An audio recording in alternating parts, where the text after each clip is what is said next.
So UFC 242 over the weekend, Habib Nurmagomedov. What do you want to say? Easily defending his UFC lightweight title against now former interim champion Dustin Poirier, winning a third round rear naked choke. Brian, the question has become at 28-0, who on earth can beat this man? Here's what I was thinking about. I dove into this when you so rudely interrupted me during Morning Combat Dissected. Professor Salt and Pepper was Brian out here. just walks in the class. room like Michigan J. Frog strutting down the street. Like, what are you doing? All right, here's the point though. The answer is 28 have tried, 28 have failed. It doesn't mean he's invincible. What it means is you'll notice the same thing, Brian. They all try to say, I'm going to resist the takedown, and then when he gets the takedown, I'm going to try and stand up. And what happens? They lose via wrestling, they get submitted, or they get ground and pound to death. That is not a method that anyone can do. Dustin Poirier couldn't do it. Conor McGregor couldn't do it. Rafael dos Anjos couldn't do it. Michael Johnson couldn't do it. And the list goes on and on. For people to think that that's the way to beat him, it just isn't anymore. Somebody's got to try something different. Now, I don't know if Tony Ferguson's jiu-jitsu is the way that it gets done, but here's what I do know. That's different. Here's what I also know. Habib Nurmagomedov, never been knocked down. Never even been cut. He's never even been cut. You mean to tell me that Tony slashing elbows couldn't get that done? Here, all I'm saying even is... that dolly couldn't get him cut. Exactly. The point being is, I don't know exactly what beats him. Here's what I know what doesn't beat him. The same old game plan that every coach keeps trying to implement. Dustin Poirier, Brian, is super talented. Well, that's the whole hook of this argument. The last thing I'll say on this, and I'll toss the baton here, I'm just pointing out, if someone like Dustin Poirier, who said he was well prepared, who's had 40 fights, who's a black belt in jiu-jitsu, if that's as close as he could come with that game plan, that's a failed game plan. I love that you said 28 have tried, because it's the Floyd Mayweather reference, because Habib is sort of entering Mayweather territory in here, right? Sucking the entertainment out of the fight, but I'm not using that as a negative, to win on his own terms and win so dominantly and technically that I'm on the point that I go, Luke, maybe Salt and Pepper Professor has to get up right now. How does Habib do the voodoo that he do? Because what I'm watching is a man who just sticks to people. And it's not that I didn't predict him to win. It's not that I didn't think he could win. But win this dominantly on this level against a fighter, you just nailed it, in Poirier, who has willed himself and evolved to the super elite level. Would I have predicted it went down that way? Where each round, as soon as the first takedown happened, that round was over? No. I thought, if I still think in my heart Tony Ferguson's the only one, and we can shelf that discussion for 5 seconds, I really thought Poirier was at a point where he had the perfectly evolved and the variety in his striking game to be the type of guy who, he's going to be taken down. But he's strong enough and big enough to get back up, and then he's going to make it a fight. Right. Not one punch knockout power, but he's going to chop, and he's going to work, he's going to hit leg kick, he's going to do those things. I never would have predicted that Habib could make him look like Pat Healy, could make him look like Camille Chalarousse. Pat Healy went the distance. Could make him look like Daryl Horcher, and could just make this A-plus fighter, and that's who Poirier kind of became the last 3 or 4 fights, really make him look average. And that speaks to, it's not that I didn't know Habib was great, but he's getting greater by the day. Right. He's evolving, even his striking, which I know he's one-dimensional, but as Joe Sonnen would say, there's so many dimensions inside that one dimension that he's insanely good. But the way that he sets up his takedowns, and maybe you broke it down on the chalkboard, with some of those combinations upstairs, it's just exactly full-on brilliant, to the point that, yes, we need to have that conversation. Who out there has a shot at doing this right now? Outside of the typical bad luck that can happen in MMA, one shot, outside of Habib, who I never would guess, by the way, tanking himself and not taking training seriously, he doesn't seem a candidate for that. He seems like an absolute machine. Outside of that, now that he's figured out this level of prime, it's Tony Ferguson and it's nobody else, Luke. So here's what I was thinking about. You go back and watch the fight. What was the only time Habib was in any kind of danger? Any kind of danger? 2 points. The guillotines. The 2 punches to open round 2. I think that's overstating a little bit. They hurt, but they didn't. He took steps back and reset, and that's a boxing consideration, not an MMA one. All right, but don't act like he wasn't. Yeah, he got stung. He got stung. But he was in danger. Like here's the difference. When those guillotines were on, remember Dustin applied it once, twice, and then 3 times. The second of the 3 was the closest. What did you notice about Habib's behavior? He went to a hip. He actually rolled. Calm. He rolled like a fish, just completely over. Yeah. My point being is, you can't wrestle him that way. But the jiu-jitsu application, the guillotine choke, made Habib choose to go down that way. Now, again, this is not me saying jiu-jitsu beats Habib, or even Tony's jiu-jitsu beats Habib. It's me saying, well, that's got to be a lot better than just trying to slowly build your way back up against a guy whose game is predicated on you doing just that very thing. You got to shake it up. Maybe Justin Gaethje's the guy. Maybe Justin Gaethje can go in there and stop the takedown and then just bruise him up. And again, never been knocked down, never been cut. It's insane. Someone's got to break new ground here. Tony and Justin are the two wild men, I think, to at least consider. Wild men is the key, and that's why the Floyd-Mayweather comparison in this case actually makes sense for two reasons. One, because Mayweather started making it look so easy that people stopped being able to understand what they're watching, right? It's just sort of like, oh, it's boring, and look what he's doing out there. He's not doing anything. No, he's doing absolute subtle brilliance, and that is what Habib's doing. But the other thing on that is Poirier was almost in the end. He's great, but he's basically great. Right? Everything he was going to be able to bring in the end, Habib's got that studied. He's got it scientifically how he's going to break it apart. Same thing we said about Floyd's second half as a welterweight pay-per-view star. If you come at him traditionally, right-handed, 1-2, he knows how to break that down in his sleep. He'll need 2 rounds at most, and he's got you figured out, and he's pot-shotting you the rest of the fight. The reason why Tony Ferguson is the only guy remaining is because he potentially is that Marcos Maidana for Floyd, even though he's much more technically sound than Maidana. Lost twice. But the point about the first Maidana fight and the reason why he was able to push that to a majority decision and be the closest anyone comes since Castillo to beating Floyd is that it was wild. It was from left field. There was nothing traditional about what he was doing. Habib is almost on a Floyd level where he has beaten the game. The chessboard is his. He knows a counter for every single move. The only way you're going to have a chance is to take that chessboard and flip it upside down. That's right. And that's why Ferguson, with the mixture of the ground game, with the psychotic mentality to love pain and walk into it and be fine in that fire. He's like Shadrach, Meshach, and Abednego. He'll live in the flames. He'll be there. It's no problem for him. And you mix in the variety of striking. That's the fight. The 5th time will be the charm. Do nothing, do not pass go, but make that fight UFC, because this on paper, I can't remember a time for the hardcores that there was a better on paper matchup. Forget pay-per-view buys, forget celebrities, forget grudges. X's versus O's, this is a dream.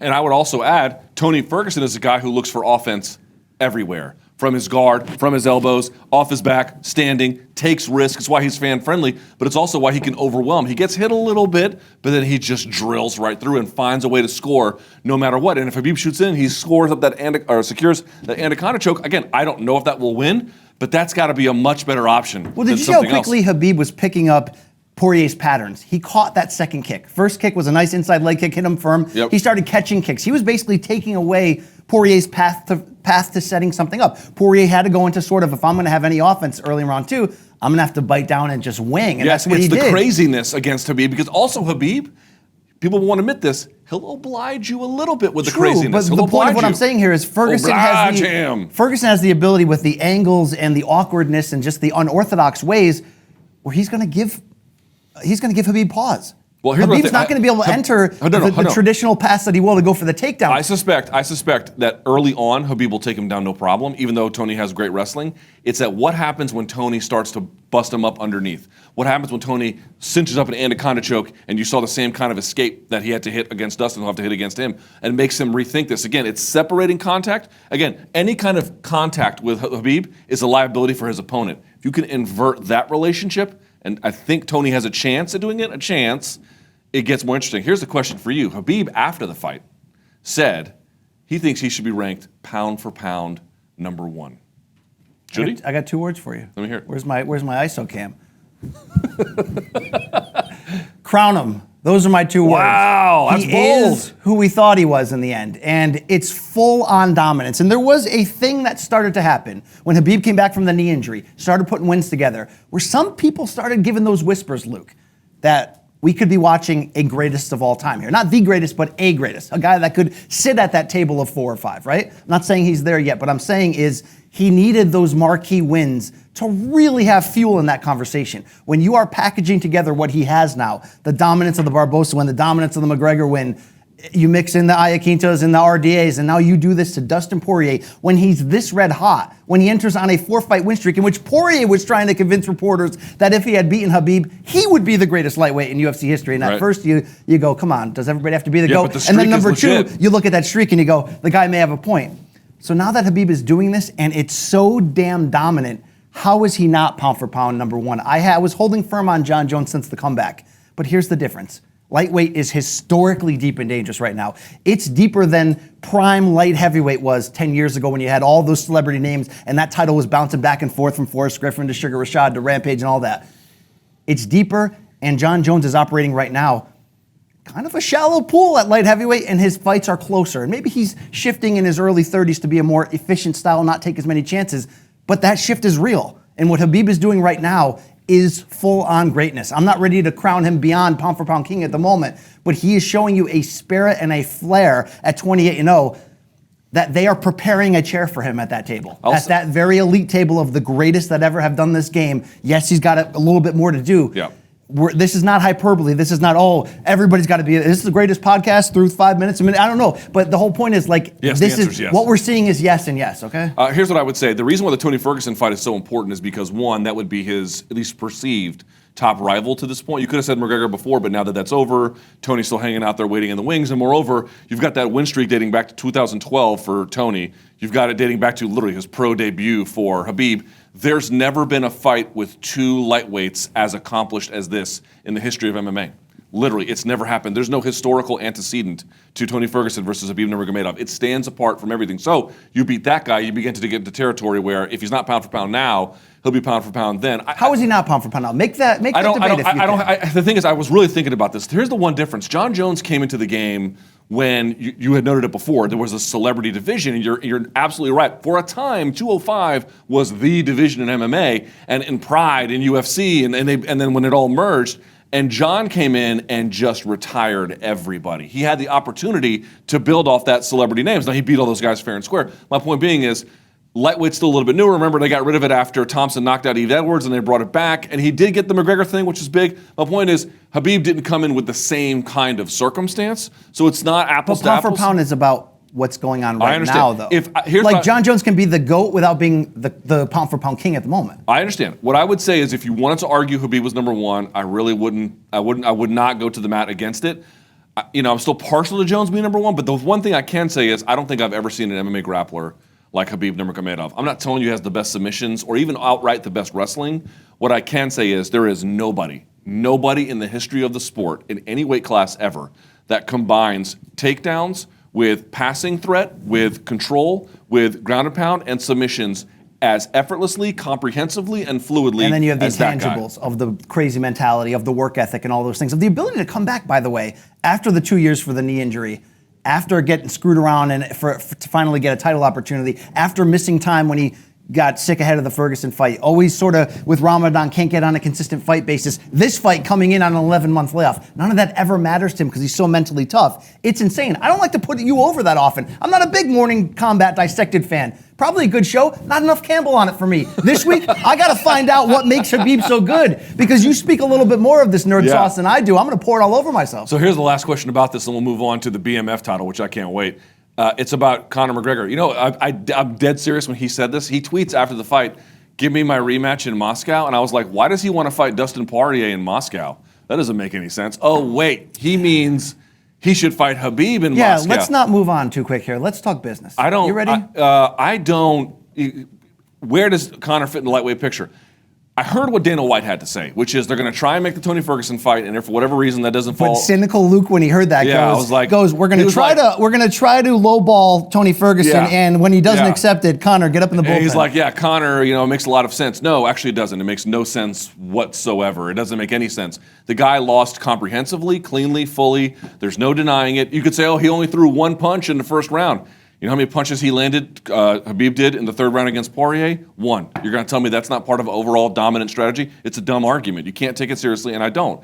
I understand he wants another crack at it. I'm sure Dustin wants another crack at it. I'm sure Healy and Dos Anjos and Johnson, they all want another cracks at it. But you don't rate, not right now, so he has to get back in there as far as I'm concerned and get another win. Now, the question is, against who? And I don't know. The winner of Gaethje Cerrone, maybe? That's something you could do. No. Here's the point being. I get what the UFC might try to do. They're going to try to make this fight with Tony, whatever that's supposed to mean, low ball, not low ball.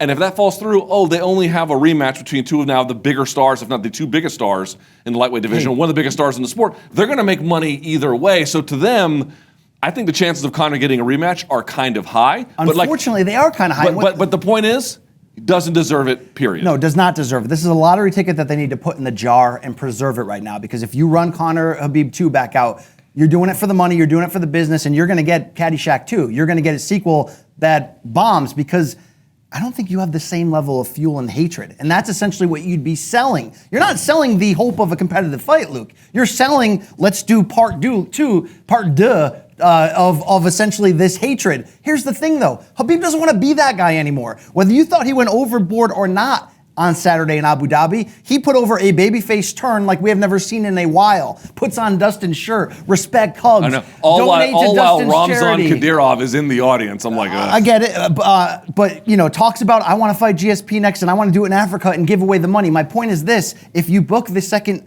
Habib-Conor fight, you are telling Habib as a promotion, for this fight to really work, we need you to be foreign villain again. When Habib had the opportunity on Saturday to kind of become global superstar. And by the way, the numbers internally, CBS Sports, our coverage of him through the roof for an afternoon fight. Yeah, huge. Habib got the Conor rub, and he's making it happen worldwide. So if you're Dana on UFC and even Disney, who's probably at that table when you're talking about the larger picture, keep Conor in that jar and puff him back up. Give him Frankie Edgar in a marketable fight in which he can and probably should win. And you by had the way, Justin Gaethje going after Conor on Twitter in a very ugly way. It's fine. Justin wants to play the ugly game with him. Conor plays an ugly game. We all know it. Okay. Some people love it. Some people don't. I don't hate that fight either. Here's my point. You got to give someone who wants to get in the mud with him.